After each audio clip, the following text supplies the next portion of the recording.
এই তোমাদের ঘর্ষণ বলের অঙ্কে কি অবস্থা বলো তো একটু, যদি সমস্যা থাকে না থাকলে আমরা বলো।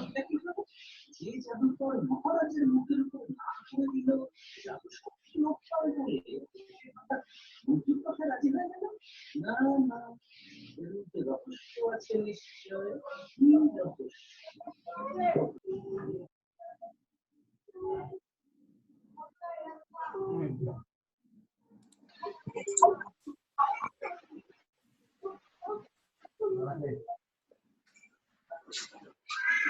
কি একদম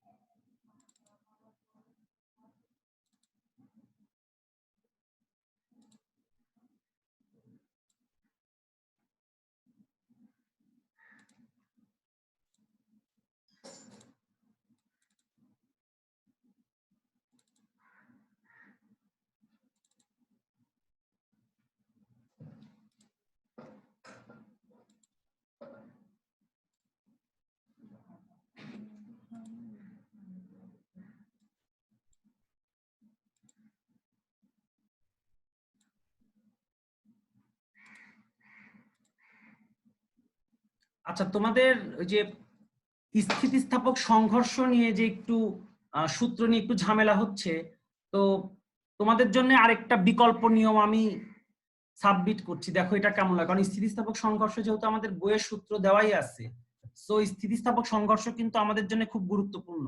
তো যারা এই সূত্র দুইটা V1 আর V2 সূত্র দুইটা মনে রাখতে পারছো না, মনে হচ্ছে যে আমাদের ভুল হয়ে যেতে পারে, তাদের জন্য একটা বিকল্প পদ্ধতিতে আমি অঙ্ক করছি, দেখো এটা একটু কেমন লাগে, তারপরে তোমাদের কথা শুনছি। আমরা যে এখান থেকে 6 নাম্বার অঙ্কটা করার চেষ্টা করছিলাম, তো এখানে দেখো আমাদের যে 6 নাম্বার অঙ্কটা এরকম ছিল যে 1000 কেজি ভরের একটা গাড়ি 20 মিটার পার সেকেন্ড বেগে গতিশীল, 600 কেজি ভরের গাড়ি বিপরীত দিকে 54 কিলোমিটার পার আওয়ার বেগে গতিশীল। বিপরীত দিক হওয়ার কারণে আমরা -15 ধরে নিয়ে আমরা সংঘর্ষের পর প্রথম গাড়ির বেগ V1, সংঘর্ষের পর দ্বিতীয় গাড়ির বেগ V2, সরাসরি সূত্র বসায়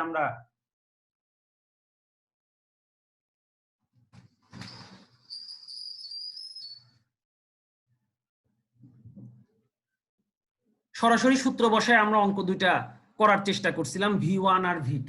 এটা হচ্ছে একটা প্রসেস যেখানে আমাদের অঙ্কগুলি ছোট হয় যদি আমরা সূত্রগুলি মুখস্থ রাখতে পারি। আর যারা সূত্র মুখস্থ রাখতে একটু ভয় পাচ্ছ যে অঙ্ক তো খুব ভালোই বুঝি, কিন্তু এই সূত্র দুইটা যদি একটু কোনো জায়গায় ভুল হয়ে যায় তাহলে তো আসলে 0 হয়ে যাবে, সেক্ষেত্রে দেখো একটা বিকল্প পদ্ধতিতে আমি ম্যাথটা করছি, একটু সাইজে বড় হবে, 2টা ধাপে করতে হবে। সেক্ষেত্রে এটা একটু লক্ষ্য করো, সেম অঙ্কটাই আমরা বিকল্প পদ্ধতিতে করি। সেটা হচ্ছে যে বলা আছে যে হচ্ছে তোমার একটা গাড়ি 1000 কেজি ভরের 72 কিলোমিটার পার আওয়ার বেগে গতিশীল, এটাকে আমরা 20 মিটার পার সেকেন্ড বানায় নিচ্ছি। আর এদিকে বিপরীত দিকে গতিশীল হচ্ছে লাল একটা গাড়ি যার ভর হচ্ছে M2 60 কেজি ধরে নিয়ে মাইনাস বেগ ধরে নিছি, যেহেতু বিপরীত দিকে, তাহলে 54 ওকে 1000 গুণ করে 3600 ভাগ করলে পাই হচ্ছে 15 মিটার পার সেকেন্ড। এই পর্যন্ত ওকে।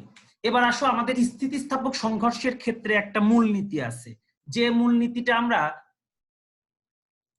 সূত্র প্রমাণের ক্ষেত্রে পাইছিলাম। দেখো এই যে সূত্র প্রমাণের ক্ষেত্রে গিয়ে আমরা একটা মূলনীতি পাইছিলাম, এই মূলনীতিটা তাহলে তোমাদের মুখস্থ রাখতে হবে, মানে বিকল্প পদ্ধতিতেও কিছু না কিছু তোমাকে জানা থাকতেই হচ্ছে। সেই মূলনীতি হচ্ছে যে U1 প্লাস V1 সমান U2 প্লাস V2। দেখো আমরা এই মূলনীতিটা মনে রাখতে পারবো কিনা, এই কথা বলতে হবে কিন্তু তোমাদের ছোট। আমরা সূত্র যারা একটু কঠিন মনে হয়েছে, মনে রাখতে কষ্টকর, তাদের জন্য একটা বিকল্প নিয়ম আমি সাবমিট করতে চাচ্ছি।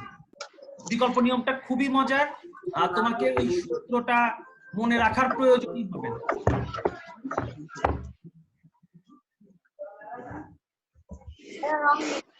খালি এই জিনিসটা মনে রাখতে হবে যে স্থিতিস্থাপক সংঘর্ষের ক্ষেত্রে সব সময়, আবারও বলছি, স্থিতিস্থাপক সংঘর্ষের ক্ষেত্রে সর্বদা U1 প্লাস V1 সমান প্লাস V2। দেখো এই জিনিসটা আমরা মনে রাখতে পারবো কি?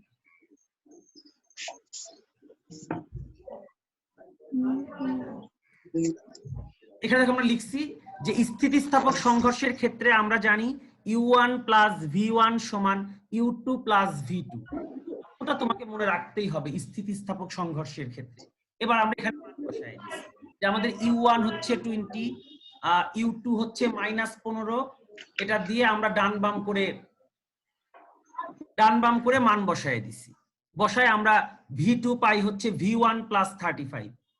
এবার আমরা ওই যে সাধারণ যে সূত্র দিয়ে অঙ্ক করছি আজীবন, ভরবেগের সংরক্ষণ সূত্র, m1 প্লাস u1 মানে m1 u1 plus m2 u2 সমান m1 v1 plus m2 v2। এই সূত্রে এসে আমরা আবারও m1 এর মান জানি, u1 জানি, m2 জানি, u2 জানি, m1 v1 এর মান জানি না, v1ই থাকলো। আর v2 এর পরিবর্তে ওই যে 1 নাম্বার সমীকরণে আমরা বের করে রাখছিলাম v1 প্লাস 31, এই মানটা আমরা আবার বসায় দিব। বসায় দিয়ে ক্যালকুলেশন করলে আমরা দেখো v1 পেয়ে গেলাম যে -6.25 মিটার পার সেকেন্ড, যেটা আমাদের আগেও দেখো v1 তাই ছিল। এই যে v1 হচ্ছে -6.25, এটা সরাসরি চলে আসে। এটা তোমাকে একটু সমীকরণ তৈরি করে নিতে হচ্ছে দুইটা ধাপ। এই যদি তুমি সূত্র মুখস্থ রাখতে না চাও সেক্ষেত্রে পরে স্থিতিস্থাপক সংঘর্ষের যে মূলনীতি আমরা লিখবো যে আমরা জানি স্থিতিস্থাপক সংঘর্ষের ক্ষেত্রে u1 প্লাস v1 সমান u2 প্লাস v2।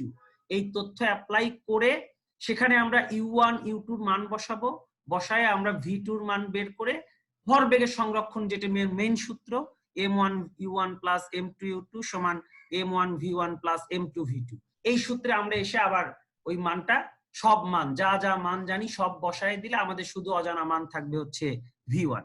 সেখান থেকে আমরা v1 এর মানটা নির্ণয় করে নিব। তারপরে আমরা ওই v1 এর মান এবার 1 নাম্বার সমীকরণে বসালেই পেয়ে যাব হচ্ছে v2 এর মান। দেখো আমরা v1 এর মান 1 নম্বরে বসায়ে যোগ বিয়োগ করে পাই হচ্ছে 28.75।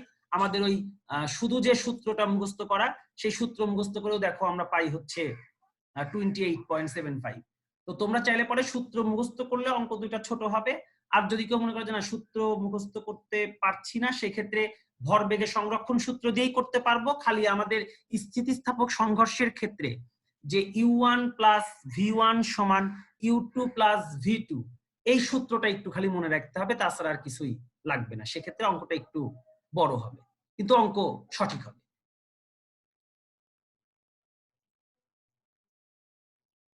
এবার তাহলে তোমাদের কথা বলো যে ঘর্ষণ বলে আমাদের কি অবস্থায় তোমরা আছো, তার উপর ভিত্তি করে আমরা কপি কলে যাব কি না যাব সেই সিদ্ধান্ত নিই।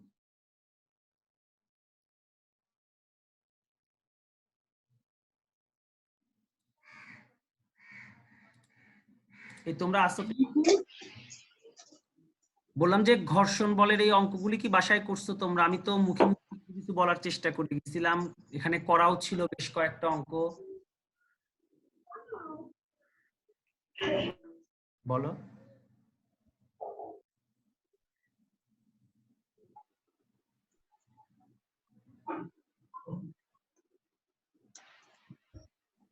নতুন টপিকে যাব।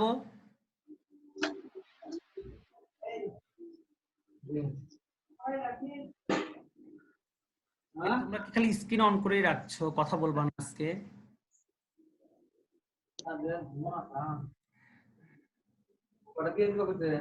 কয়টা তো বলে না, মানে কাটা ছিল এক বাটির মতো, এক বাটির মতো ছিল। আচ্ছা তাহলে আমরা কপি কল শুরু করি। কপি কলটা একটু লক্ষ্য করো, এখানে আমাদের কপি কলটা কিন্তু এক্স্যাক্টলি বইয়ের এবং এই বছর যে কোশ্চেন মানে পরীক্ষা হয়ে গেল সেই পরীক্ষার উপর ভিত্তি করেও কিন্তু আমাদের দুইটা বোর্ডে 2020 সাল দুইটা বোর্ডে কিন্তু অলরেডি কপি কল চলে আসছে। দেখো কপি কল আমাদের সম্পূর্ণ বইয়ের সিলেবাস, কপি কলটা খুবই ভালো ভালো মতো আমাদের আসলে করতে হবে। দেখো দুইটা কপি কল আমাদের বইয়ে সরাসরি দেওয়া আছে। এই যে এটা একটা কপি কল, একটা বস্তু টেবিলের উপর রাখা আর একটা বস্তু ঝুলে আছে, এই সিস্টেমটাকেই বলা হয় আসলে কপি কল। আর এই যে চাকার মতো যেটা সেটাকে বলা হয় হচ্ছে পুলি, অর্থাৎ চাকার উপর ভর করেই বস্তু দুইটা আসলে মুভেবল হয়, চলাচল করতে পারে। আর আরেকটা কপি কল দেওয়া আছে তোমাদের এই যে এটা টেবিলের দুই প্রান্তে দুইটা পুলি, সেই পুলির উপরে দুইটা বস্তু ঝুলে আছে, মাঝে একটা বস্তু টেবিলের উপর বা ছাদের উপর যাই বলি, মোট কথা দুই প্রান্তে দুইটা বস্তু ঝুলানো আর একটা হচ্ছে একই প্রান্তে একটা বস্তু ঝুলানো। তো এই জাতীয় কপিকল কিন্তু অলরেডি আমাদের এবার বোর্ডেই চলে আসছে। একটা আসছে হচ্ছে তোমাদের দিনাজপুর বোর্ডে এবার কপিকল আসছে 2020 সালের পরীক্ষার ফিজিক্সে, আর চিটাগাং বোর্ডে কপিকল আসছে, ঢাকা বোর্ডে আসেনি। তো সেক্ষেত্রে আমাদের কপিকলটা একদম নতুন, বইয়ে 2টা অঙ্ক করে দেওয়া আছে। সো আমাদের যে কোনো মূল্যে কপিকল ভালো মতো শিখে ফেলতে হবে। তো আসো আমরা কপিকলটা একটু শেখার চেষ্টা করি।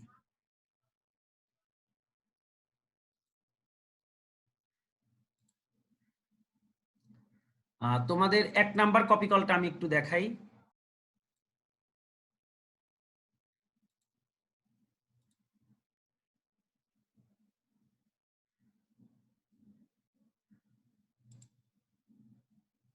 দেখতে পাচ্ছ কপিকলটা?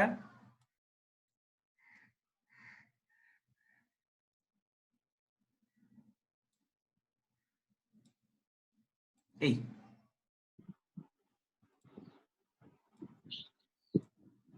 খেয়াল করো আমাদের হ্যাঁ বলো।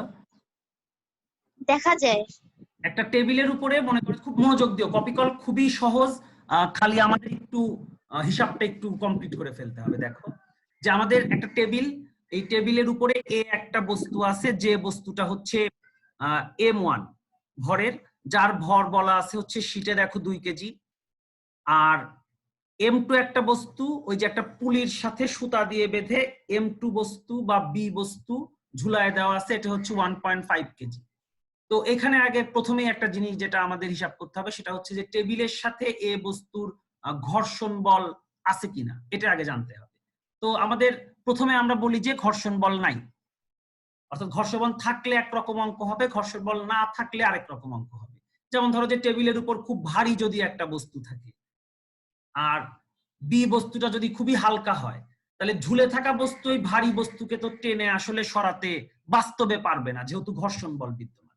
আর যদি ঘর্ষণ বল না থাকে সেক্ষেত্রে কিন্তু টেবিলের উপর যত ভারী বস্তুই থাক, বি বস্তু হালকা হলেও তাকে টেনে নিচে নামাতে পারবে, যেহেতু ঘর্ষণ বল নাই, তাকে বাধা দেওয়ার কেউ নাই। সেই হিসাবে আমাদের এখানে হচ্ছে এটা ঘর্ষণ মুক্ত টেবিলের তল, এটা হচ্ছে প্রথম চিন্তা, যে ঘর্ষণ বল নাই। সেক্ষেত্রে আমাদের প্রথমে যেটা জানতে হবে যে কপিকলটা কোন দিকে মুভ করবে। তো আমাদের এখানে উদ্দীপক অনুসারে আমরা যেটা পাই সেটা হচ্ছে বি বস্তুটা নিচে, কিছু নাই, এ বস্তুটা টেবিলের উপর, তাহলে বি বস্তুকে পৃথিবী নিচের দিকে আকর্ষণ করবে, যাকে আমরা বলি হচ্ছে বস্তুর ওজন।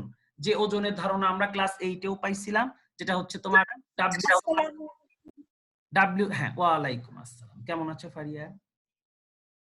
ভালো না। কপিকলটা একটু মনোযোগ দাও, কপিকলটা খুবই গুরুত্বপূর্ণ। অলরেডি 2টা বোর্ডে চলে আসছে, চিটাগাং, দিনাজপুর। একটা এ বস্তু টেবিলের উপর, বি বস্তু ঝুলে আছে। আমাদের বি বস্তুকে পৃথিবী তার নিচের দিকে আকর্ষণ করে। পৃথিবীর যে আকর্ষণ, কোন বস্তুর উপর পৃথিবীর আকর্ষণ বলকে আমরা বলি হচ্ছে বস্তুর ওজন।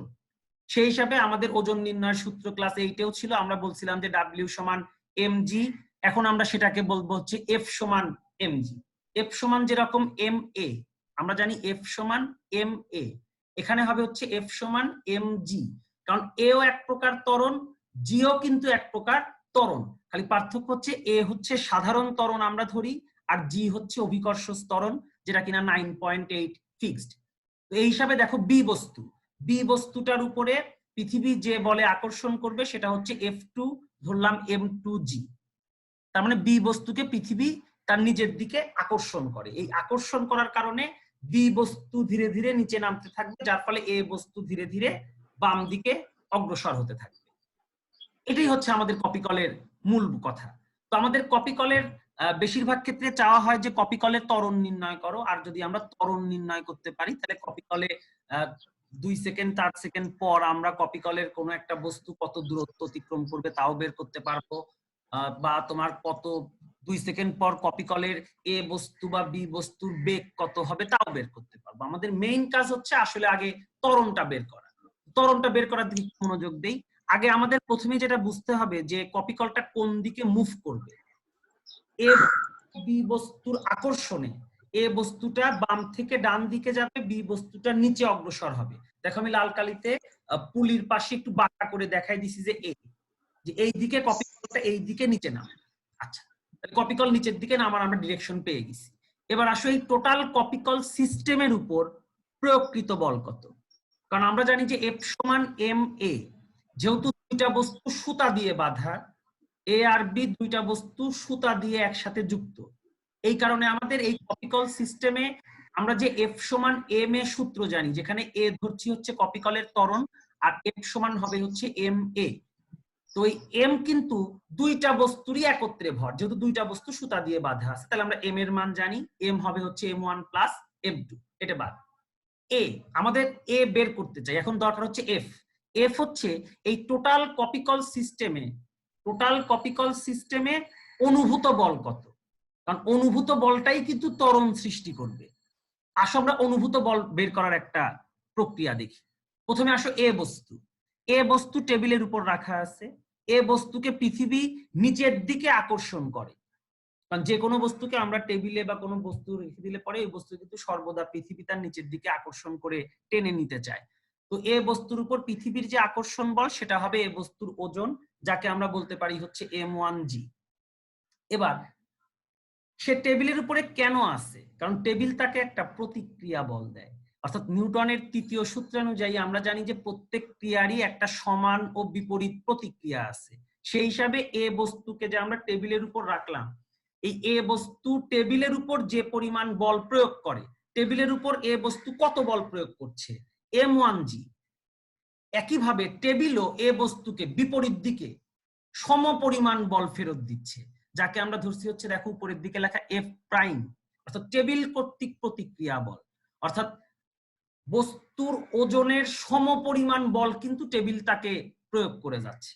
ধরো যে আমরা যখন বেঞ্চে বসলে পরে আমার যে ওজন, সেই ওজনের সম পরিমাণ বল কিন্তু চেয়ার বা বেঞ্চে আমরা প্রয়োগ করি। চেয়ার বা বেঞ্চও আমাকে কিন্তু সম পরিমাণ বল উপরের দিকে প্রয়োগ করে, প্রতিক্রিয়া বল। এই কারণে কিন্তু এই দুইটা সমান হয়, আমরা খুব ইজিলি কিন্তু চেয়ার বা টেবিলের উপর বসে থাকতে পারি।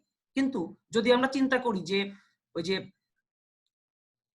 নর্মাল যেরকম যে ফুলশোলা, যে কল্পনা করো যে আমরা একটা ফুলশোলা দিয়ে বেঞ্চ বানাইছি, কথার কথা ফুলশোলা দিয়ে বেঞ্চ, তাহলে ফুলশোলা বেঞ্চের ক্ষেত্রে আমাদের কেমন হবে বিষয়টা? আমাদের ফুলশোলার যে বেঞ্চ, সেই বেঞ্চটা যদি আমরা চিন্তা করি, তাহলে ওই ফুলশোলার বেঞ্চের উপর যখনই আমরা বসবো তখন ফুলশোলাটা ভেঙে যাবে। প্রশ্ন হচ্ছে কেন ভেঙে যাবে? ফুলশোলার ওই বেঞ্চ আমি যে পরিমাণ বল প্রয়োগ করব, সে আমাকে বিপরীত দিকে সেই পরিমাণ প্রতিক্রিয়া বল দিতে পারবে না। অর্থাৎ খুব কমনলি আমরা মনে রাখবো, টেবিলের উপর রাখা বস্তু টেবিলের উপরে যে পরিমাণ বল প্রয়োগ করে, টেবিলও তাকে উপরের দিকে সমপরিমাণ বল প্রতিক্রিয়া বল আকারে প্রয়োগ করে। এই কারণে এই দুইটা বল একে অপরের বিপরীত দিক হয়, দুইটা বল ক্যান্সেল। অর্থাৎ এ বস্তুর যে ওজন, সেই ওজনটা আমাদের এই কপিকল সিস্টেমে কোনো কাজেই লাগবে না। এ বস্তুর বল এখানে কোনো অনুভূত বল হিসাবে কাউন্ট হবে না। বি বস্তুতে আসে, বি বস্তুকে পৃথিবী নিচের দিকে টানছে হচ্ছে তার ওজনের সমপরিমাণ বলে, যেটা কিনা আমাদের F2 সমান m2g। এই ওজন যে বলে পৃথিবী তাকে টানে, এই টানটা তাকে প্রতিক্রিয়া দেওয়ার মতো বি বস্তুর নিচে কিন্তু কিছু নাই, কারণ বি বস্তুটা হচ্ছে ঝুলন্ত বস্তু। তার মানে আমাদের এই টোটাল কপিকল সিস্টেমে এই একটা বলই হচ্ছে ক্রিয়াশীল বা একটা বলই হচ্ছে কার্যকর বল, সেটা হচ্ছে F2। F1 কিন্তু কার্যকরী না, একটু ঠান্ডা মাথায় খেয়াল করো। F1 এই বলটা কিন্তু কার্যকরী না, কারণ F1 বলের শত্রু কিন্তু আমাদের এখানে আছে। F1 বলটা টেবিলের উপরে প্রয়োগ হয়, টেবিলও তাকে সমপরিমাণ বল প্রতিক্রিয়া বল রূপে প্রয়োগ করে, যার ফলে এ বস্তুর যে ওজন, সেই ওজনের যে অনুভূত বল, সেটা আমাদের এই অঙ্কে কোনো কাজে লাগবে না। শুধু বি বস্তু যেটা ঝুলন্ত বস্তু, সেই ঝুলন্ত বস্তুটাই কিন্তু আমাদের এখানে ফাইনালি কার্যকরী বল। ঝুলন্ত বস্তুর যে ওজন, সেই ওজনটাই হবে আমাদের কার্যকরী বল। অর্থাৎ আমরা এই মুহূর্ত থেকে একটা জিনিস মনে রাখবো, যে আমাদের ভবিষ্যতে যত প্রকার কপিকলের সংস্পর্শে আমরা যাব, একটা জিনিস মনে রাখবো, যে কপিকলে কপিকলে যেটা হয় সেটা হচ্ছে যে টেবিলের উপর যদি কোনো বস্তু থাকে তাহলে সেই বস্তুর যে ওজন, সেই ওজনটা আমাদের কপিকলে কখনোই কাজে লাগবে না। শুধুমাত্র যে সকল বস্তু বা যে সকল বস্তুগুলি ঝুলন্ত অবস্থায় থাকে, যার নিচে কোনো টেবিল নাই, সেই বস্তুগুলির যে ওজন সেইগুলি আসলে আমাদের এখানে অঙ্কের জন্য মূল ভূমিকায় থাকবে। তো আমরা এখানে দেখো লিখছি যে এই কপিকল সিস্টেমে আমাদের তাহলে কার্যকরী বল হবে হচ্ছে এফ, যেটা হবে হচ্ছে m2g, অর্থাৎ বি বস্তুর যে ওজন সেটাই এখানে আমাদের এই কপিকল সিস্টেমের কার্যকরী বল, যেটা বস্তু দুইটার ত্বরণ সৃষ্টি করবে।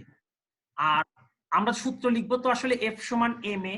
এম এটা হচ্ছে কপিকল সিস্টেমের মোট ভর, অর্থাৎ টেবিলে রাখা বস্তু তার ওজন আমাদের এই কপিকল সিস্টেমে কোনো প্রভাব না রাখলেও এম বস্তুটা যেহেতু বি বস্তুর সাথে সুতা দিয়ে বাঁধা, কাজেই টোটাল কপিকলটা যখন মুভ করবে, বি বস্তু যখন ধীরে ধীরে নিচে নামতে থাকবে, তখন কিন্তু এ বস্তু সুতা দিয়ে বাঁধা, যার ফলে দুইটার যোগফল হবে হচ্ছে আমাদের মোট ভর। দেখো আমরা এখানে m1 প্লাস m2, যেহেতু বস্তু দুইটা সুতায় বাঁধা, তাই আমাদের m এর মান হবে হচ্ছে m1 প্লাস m2। অর্থাৎ এই উদ্দীপকের এই কপিকল সিস্টেমে আমাদের একটা বল কার্যকর যেটা ত্বরণ সৃষ্টি করতে পারবে, সেটা হচ্ছে m2g, আর মোট ভর হবে হচ্ছে m1 প্লাস m2। তাহলে এবার আমাদের সূত্র হবে f সমান m এ। আমরা সূত্র জানি f সমান m এ, তাহলে a সমান f বাই m। f এর পরিবর্তে আমরা লিখলাম হচ্ছে m2g, m এর পরিবর্তে লিখলাম m1 প্লাস m2। তারপর আমরা যে মান জানি, m2 এর মান হচ্ছে 1.5 গুণ করছি 9.8 দিয়ে, আর m1 m2 এর মান হচ্ছে 2 প্লাস 1.5 ক্যালকুলেশন করে পাই 4.2। অর্থাৎ এই যে কপিকল, এই কপিকলটা যদি আমরা এই অবস্থাতে অর্থাৎ টেবিলের সাথে যদি কোনো ঘর্ষণ বল না থাকে, সেক্ষেত্রে আমাদের এই 2 কেজি ভরের যে বস্তুটা, এ বস্তু টেবিলের উপর রাখা আর বি বস্তু 1.5 কেজি, তাহলে এই বস্তুটাকে ছেড়ে দিলে পরে সে 4.2 মিটার পার সেকেন্ড স্কয়ারে নিচের দিকে নামতে থাকবে। এটাই হচ্ছে আমাদের এই কপিকলের ত্বরণ। বাম থেকে ডান দিকে 4.2 মিটার পার সেকেন্ড স্কয়ার ত্বরণে বাম থেকে ডানে অগ্রসর হবে, আর বি বস্তু উপর থেকে নিচে নামবে হচ্ছে 4.2 মিটার পার সেকেন্ড স্কয়ার ত্বরণ। এই হচ্ছে আমাদের কপিকলের ত্বরণ। দেখো আমরা কপিকলের ত্বরণটা বুঝতে পারলাম কিনা। আবারও বলছি, আমাদের কপিকলে যেটা ঝুলন্ত বস্তু, সেই ঝুলন্ত বস্তুর উপরে পৃথিবী যে বল প্রয়োগ করে, সেই বলটাই কিন্তু আমাদের মূল প্রয়োজনীয়, মানে যেটা কপিকলে ত্বরণ সৃষ্টি করবে। আর টেবিলের উপর রাখা যত বস্তু, এগুলি সব দুধ ভাত, কোনো কাজেই লাগবে না। ওর কোনো আকর্ষণ বল অর্থাৎ ওই বস্তুর ওজন আমাদের কপিকল সিস্টেমে কোনো ভূমিকা রাখবে না। কিন্তু ওই বস্তুর যে ভর, যেহেতু সুতা দিয়ে একসাথে বাঁধা থাকে, এই কারণে ওই বস্তুর ভর কিন্তু আমাদের মূল কপিকল সিস্টেমে যোগ হয়ে যাবে। এবার আসো আমাদের এই কপিকলের পরের কোশ্চেনটা এখানে কি বলছে দেখো। আমাদের প্রথমে বলছিল যে কপিকলটি ত্বরণ বের করো, আর ঘতে বলা হয়েছে যে টেবিলে যদি 5.2 নিউটন ঘর্ষণ বল হতো। আমরা তো প্রথমে অঙ্ক করলাম আসলে টেবিলে কোনো ঘর্ষণ বল নাই, কিন্তু আবার বলা হচ্ছে যে এই সেম কপিকলটাই যদি বাই চান্স ধরো যে টেবিলের একটা ঘর্ষণ বল থাকতো, সেটা বলা আছে হচ্ছে 5.2, তাহলে ঘর্ষণ বল থাকলে এই কপিকলটা আসলে আমাদের কিভাবে ক্রিয়াশীল হতো। তো তার আগে আমাদের কপিকলের কিছু বৈশিষ্ট্য জানা প্রয়োজন। সেই বৈশিষ্ট্যটা আমরা আরেকবার অনুধাবন করার চেষ্টা করি। পৃথিবীর সকল কপিকলেই একই বৈশিষ্ট্য পাবো আমরা, সেটা একটু শোনো। কপিকল সিস্টেমে 2টা বস্তু, 3টা বস্তু, 20টা বস্তু, যে কয়টা বস্তুই সুতা দিয়ে বাঁধা থাক, প্রত্যেকটা ক্ষেত্রে কিছু কিছু বৈশিষ্ট্য সে সুন্দরভাবে মেনে চলে। সেটা হচ্ছে এ বস্তু এবং বি বস্তু সুতা দিয়ে বাঁধা থাকার কারণে দুইজনের ত্বরণ সমান। এ বস্তু 4.2 মিটার পার সেকেন্ড স্কয়ার যেরকম ত্বরণ অর্জন করবে, বি বস্তু কিন্তু 4.2 মিটার পার সেকেন্ড স্কয়ার ত্বরণ অর্জন করবে। খালি এখানে মনে রাখতে হবে যে 2টা বস্তুরই ত্বরণ সমান হলেও ত্বরণের দিক কিন্তু ভিন্ন। অর্থাৎ এ বস্তু বাম থেকে ডান দিকে টেবিলের উপর দিয়ে ভূমির সমান্তরালে ত্বরণ অর্জন করে, আর বি বস্তু উপর থেকে নিচের দিকে, বি বস্তু উপর থেকে নিচের দিকে ত্বরণ অর্জন করে। ত্বরণের মান সমান, দিক ভিন্ন। এরপরে আসো আমাদের যদি বলি যে বেগ, হ্যাঁ ত্বরণ থাকলে পরে নিশ্চয়ই তার একটা বেগ পাবো আমরা, 2, 4, 5 সেকেন্ড পর অঙ্ক করলে আমরা একটা বেগ নির্ণয় করতে পারবো। সেই ক্ষেত্রে যেহেতু সুতা দিয়ে বাঁধা, তুমি এখন বলতে পারবা না যে এ বস্তুর বেগ বেশি বি বস্তুর কম, বা বি বস্তুর বেশি এ বস্তুর কম। সুতা দিয়ে বাঁধা থাকার কারণে দুইজনের বেগই কিন্তু হবে সমান। এখানেও আবার সেই একই কথা, যে দুইজনের বেগের মান সমান হলেও দিক কিন্তু ভিন্ন। ধরো যে দুইজনেরই বেগ বললাম যে 10 মিটার পার সেকেন্ড, হ্যাঁ সত্য হতেই পারে, কিন্তু দিক ভিন্ন। কারণ এ বস্তু এটা হচ্ছে টেবিলের উপর দিয়ে ভূমির সমান্তরালে গতিশীল, তার বেগের দিক হচ্ছে ভূমির সমান্তরালে বাম থেকে ডানে এ বস্তুর বেগ, আর বি বস্তুর বেগ হচ্ছে উপর থেকে নিচের দিকে 10 মিটার পার সেকেন্ড। এই হচ্ছে আমাদের বেগ, অর্থাৎ বেগের মানও সমান হবে কিন্তু দিক ভিন্ন। এবার আসো অতিক্রান্ত দূরত্ব বা সরণ। যেহেতু সুতা দিয়ে বাঁধা, বি বস্তু যদি 1 মিটার নিচে নামে, এ বস্তু কিন্তু 1 মিটার দূরত্ব অতিক্রম করবে। তো দূরত্বের ক্ষেত্রে তো এটা সমানই হচ্ছে, কারণ সুতা দিয়ে বাঁধা এ বস্তু যদি 5 মিটার নিচে নেমে আসে, বি বস্তু 5 মিটার দূরে সরে যাবে। কিন্তু সরণের ক্ষেত্রে যদি বলি, সরণের ক্ষেত্রেও তাই, যে এদের মান সমান কিন্তু দিক ভিন্ন। অর্থাৎ এ বস্তু বি বস্তু যদি 2 মিটার নিচের দিকে নামে, তাহলে এ বস্তু 2 মিটার বাম থেকে ডান দিকে সরে যাবে, দিক ভিন্ন। অর্থাৎ যে কোনো কপিক্যাল সিস্টেমে 3টা জিনিস সেম থাকবে, একটা হচ্ছে তাদের ত্বরণ, তাদের বেগ, তাদের সরণ বা অতিক্রান্ত দূরত্ব। 3টা জিনিসই কপিক্যাল সিস্টেমে যতগুলি বস্তু সুতা দিয়ে বাঁধা থাকবে প্রত্যেকের ক্ষেত্রেই এই 3টা জিনিস সমান। অর্থাৎ যদি আমাদের এ বস্তুর ত্বরণ বের করতে বলে, তুমি বি বস্তুর ত্বরণ বের করে যা পাবা, এ বস্তুর ত্বরণও তাই। যদি এ বস্তুর বেগ বের করতে বলে, আমরা মনে করো যে বি বস্তুর বেগ বের করলাম, তাও সেই বি বস্তুর বেগ এ বস্তুর বেগ সমান হবে। যদি বলে যে 2 সেকেন্ড পর এ বস্তু কত দূরত্ব অতিক্রম করবে, আমরা যদি বি বস্তু অতিক্রান্ত দূরত্ব বের করি, এ বস্তুটাও সরাসরি লিখতে পারবো যে এ বস্তু এত দূরত্ব অতিক্রম করবে। অর্থাৎ কপিক্যাল সিস্টেমে ত্বরণ, বেগ, অতিক্রান্ত দূরত্ব বা সময় 3টা জিনিসই থাকে হচ্ছে সেম, শুধু পার্থক্য হয় হচ্ছে এদের দিক। দিক কখনোই সমান হবে না, সমান হলে সেটা কপিক্যাল হতোই না। আচ্ছা, এটা গেল হচ্ছে আমাদের সাধারণ কপিক্যালে। এবার আমরা এই টেবিলের উপরে যদি ঘর্ষণ বল উল্লেখ থাকে, যে তাহলে আমাদের এই ম্যাথটা আমরা কিভাবে সলভ করব। যে আমাদের দেখো এখানে ঘর্ষণ বল বলা আছে হচ্ছে 5.2, সেক্ষেত্রে আমরা কি করব। আমাদের আগে তো আমরা করছি কপিক্যালের মূল হিসাব নিকাশ, সেখান থেকে আমরা স্টার্ট করি, আর নতুন করে কিছু বললাম না। যে এফ হচ্ছে আমাদের প্রযুক্ত বল বা কার্যকরী বল, যেটাকে আমরা বলছিলাম যে ত্বরণ সৃষ্টিকারী বল। কিন্তু এবার একটু মনোযোগ দিও, আমরা প্রথমবার এফ যেটা পাইছিলাম হচ্ছে m2g, কারণ টেবিলের উপর রাখা m1 বস্তু তার ওজন কিন্তু কপিক্যালে ক্রিয়াশীল না, শুধুমাত্র ঝুলন্ত বস্তু যেটা এফ, যেটা প্রথম হচ্ছে f2 অর্থাৎ m2g, এটা কিন্তু আমাদের 100% ক্রিয়াশীল। গতবার ঘর্ষণ বল ছিল না জন্য আমরা m2g এই টোটাল মানকেই বলছিলাম যে ত্বরণ সৃষ্টি করবে, কিন্তু এবার আর তা না। আমাদের টোটাল কপিক্যাল সিস্টেমে যে বলটা প্রয়োগ করছে পৃথিবী তার আকর্ষণ বলের কারণে যে বলটা প্রয়োগ করে, সেই প্রযুক্ত বল কিন্তু এবার সম্পূর্ণটাই ত্বরণ সৃষ্টি করতে পারবে না। এখানে যে ঘর্ষণ বল আছে টেবিলের, সেটা কিন্তু আমাদের পূর্বের যত অঙ্ক আমরা করতাম সেই অঙ্কের নিয়ম অনুসারে আমাদের কিন্তু এই ঘর্ষণ বলটা বিয়োগ করে নিতে হবে আগে। তার মানে আমাদের যে কাজ হচ্ছে সেটা হচ্ছে যে আমরা তো এফ সমান আগের বার বলছিলাম যে এটা অনুভূত বল বা কার্যকরী বল, যেহেতু কোনো তলের সাথে ঘর্ষণ বল ছিল না, যার ফলে পৃথিবী কর্তৃক যে প্রযুক্ত বল, পৃথিবী কর্তৃক যে m2 বস্তুকে আকর্ষণ করা, সেই আকর্ষণ বলটাই ছিল কিন্তু আমাদের টোটাল কপিক্যাল সিস্টেমে ত্বরণ সৃষ্টিকারী বল। এবার কিন্তু সেটা হবে না, আমাদের প্রযুক্ত বল হচ্ছে m2g, আর ঘর্ষণ বলকে ধরলাম হচ্ছে fk, যেটা বলা আছে 5.2 নিউটন। তাহলে আমাদের এবার কাজ হচ্ছে আবার নতুন করে কপিক্যালের এ বের করা, যেটাকে আমরা এবার ধরছি হচ্ছে এ কে, অর্থাৎ ঘর্ষণ যুক্ত টেবিলে কপিক্যালের ত্বরণ, এটা আমরা এবার বের করব। তো সেক্ষেত্রে দেখো আমাদের এখানে এফ প্রাইম অনুভূত বল বা কার্যকরী বল, যেটা আমরা আগের ধারণা থেকেই করছি যে আমাদের অনুভূত বল বা কার্যকরী বল সবসময় প্রযুক্ত বল থেকে ঘর্ষণ বলটা বিয়োগ করে নিতে হয়। তো আমাদের m2g -5.2 বিয়োগ করে নিলাম, অর্থাৎ আমাদের m2g হচ্ছে 1.5 হচ্ছে m2 বস্তুর ভর, g হচ্ছে 9.8, সেখান থেকে আমরা 5.2 বিয়োগ করলে পাই হচ্ছে 9.5 নিউটন। অর্থাৎ এই পরিমাণ বল হচ্ছে আমাদের এই কপিকল সিস্টেমে এখন কার্যকর। অর্থাৎ m2g বস্তুকে পৃথিবী যে বলে আকর্ষণ করে সেখান থেকে আমরা ঘর্ষণ বলটা মাইনাস করে দিলাম 5.2, আমাদের এখন টিকে থাকলো হচ্ছে 9.5। এইখানে একটা মৌলিক কথা আছে।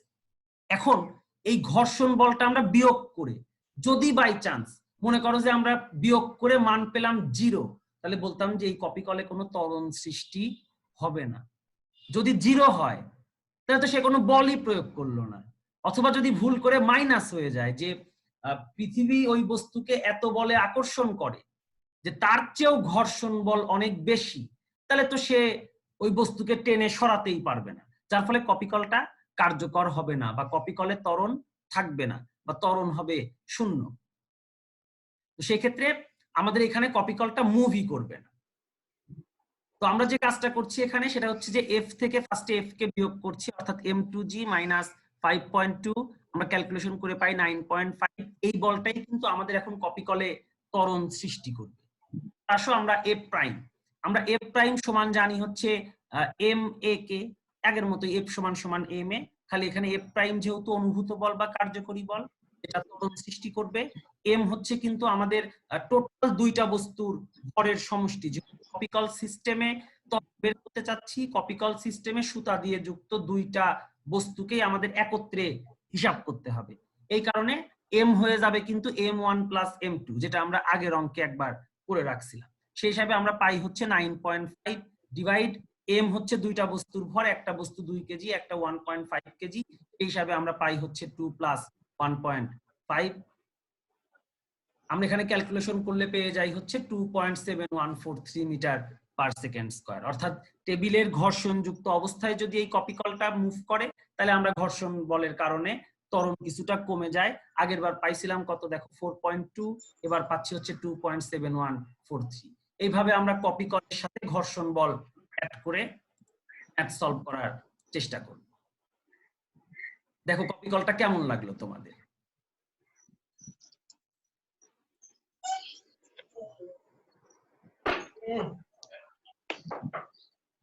বুঝতে পারছো কপিকল?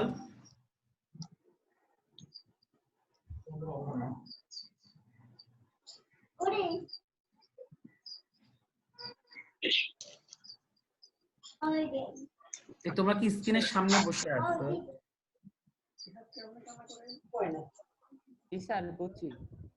আচ্ছা, আমাদের দুইটা বেসিক কপিকল শিখলে তোমার হয়ে যাবে। তার মধ্যে এটা একটা শিখলাম আমরা, যেখানে একটা বস্তু টেবিলের উপর, একটা বস্তু ঝুলন্ত। আমরা খুবই সহজে মনে রাখবো টেবিলের উপর থাকা যে বস্তু, সেই বস্তু কিন্তু পৃথিবীর যে আকর্ষণ, যাকে আমরা ওজন নামে ডাকি, সেই ওজন কিন্তু এখানে কোনোভাবেই ক্রিয়াশীল না। শুধুমাত্র ঝুলে থাকা বস্তুর যে আকর্ষণ mg ওজন, সেই ওজনটাই কিন্তু আমাদের এখানে প্রয়োগকৃত বল বা প্রযুক্ত বল হিসাবে কাউন্ট হবে। ত্বরণ যদি আমাদের ঘর্ষণ বল থাকে তাহলে এটাকে বলবো প্রযুক্ত বল, সেখান থেকে ঘর্ষণ বল বিয়োগ করে নিতে হবে। আর যদি আমাদের ঘর্ষণ বল না থাকে তাহলে এই mg কেই আমরা বলবো হচ্ছে আসলে কার্যকরী বল বা ত্বরণ সৃষ্টিকারী বল।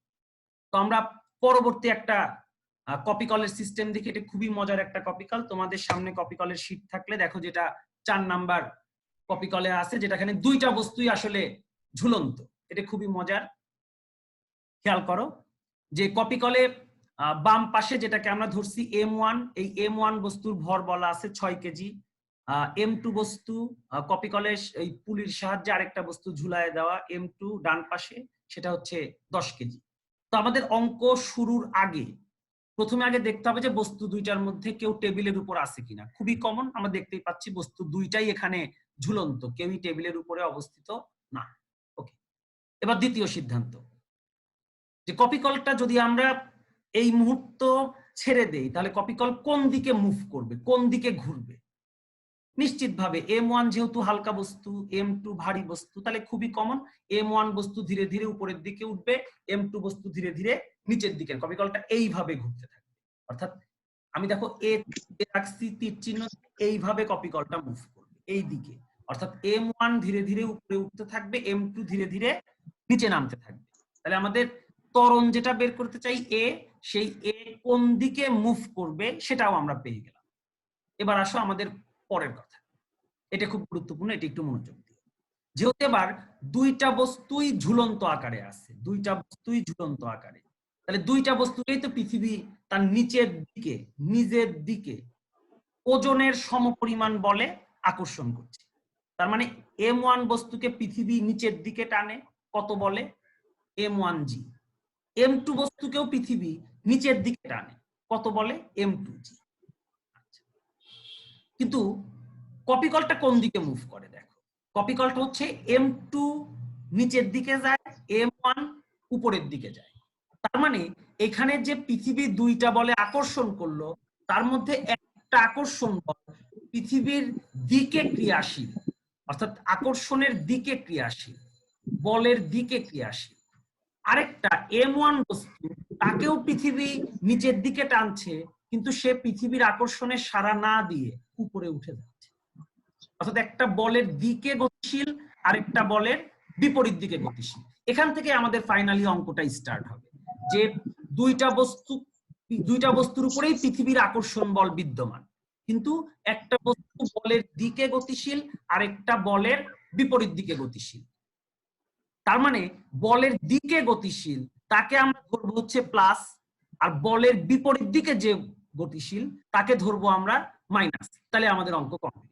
দেখো আমরা F সমান সমান যে অনুভূত বল বা কার্যকরী বল বের করছি, যে কার্যকরী বল বা অনুভূত বলটা আমাদের আসলে ত্বরণ সৃষ্টি করতে সাহায্য করবে, সেটা হচ্ছে তোমার F2 মাইনাস F1।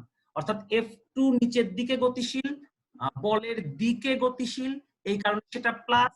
F1 হচ্ছে বলের বিপরীত দিকে গতিশীল, উপরের দিকে, পৃথিবী টানছে ও উঠে যাচ্ছে ধীরে ধীরে উপরে, বলের বিপরীতে ক্রিয়াশীল, এই জন্য সে হচ্ছে মাইনাস। অর্থাৎ আমাদের এখানে অনুভূত বল হবে F2 মাইনাস F1। এটাকে আমরা কপিকলের অনুযায়ী ব্যাখ্যা দিলাম। যদি তুমি মনে করো যে না এটা কেন বিয়োগ হলো, আমরা একটু অন্যভাবে চিন্তা করতে পারি। হ্যাঁ হবে। দেখো M2 বস্তু ধীরে ধীরে নিচে নামতে চায়, আর M1 বস্তু ও M2 বস্তুকে নিচে নামতে দেয় না, টেনে ধরে রাখে। তাহলে কোনো একটা গতিশীল বস্তুকে যদি কেউ পিছন থেকে টেনে ধরে রাখে, তাহলে আমাদের কি হয়? বলের অপচয় হয়, যেটাকে আমরা ঘর্ষণ বলের ক্ষেত্রে ইউজ করে বাদ দিয়ে দিছি, বিয়োগ করে দিছি। ফিল করতে হবে আসলে কপিকল জিনিসটা যতটা না, এখানে নতুন কিন্তু কোনো সূত্র নাই, কপিকল শব্দটা নতুন। দেখো আমরা কোনো নতুন সূত্র এই আজকের পর থেকে না, আমাদের এখন থেকে আর কোনো নতুন সূত্র কিন্তু আমরা কিন্তু কোনো নতুন সূত্রই আমরা এই বল চ্যাপ্টারে পাবো না। আমাদের বেসিক যে সূত্র সবই শেখা শেষ। এখন এইগুলির বিভিন্ন ব্যবহারিক প্রয়োগ আমরা আসলে একের পর এক দেখতে থাকবো। তো আমাদের টাইম হয়ে যাচ্ছে, আমরা নেক্সট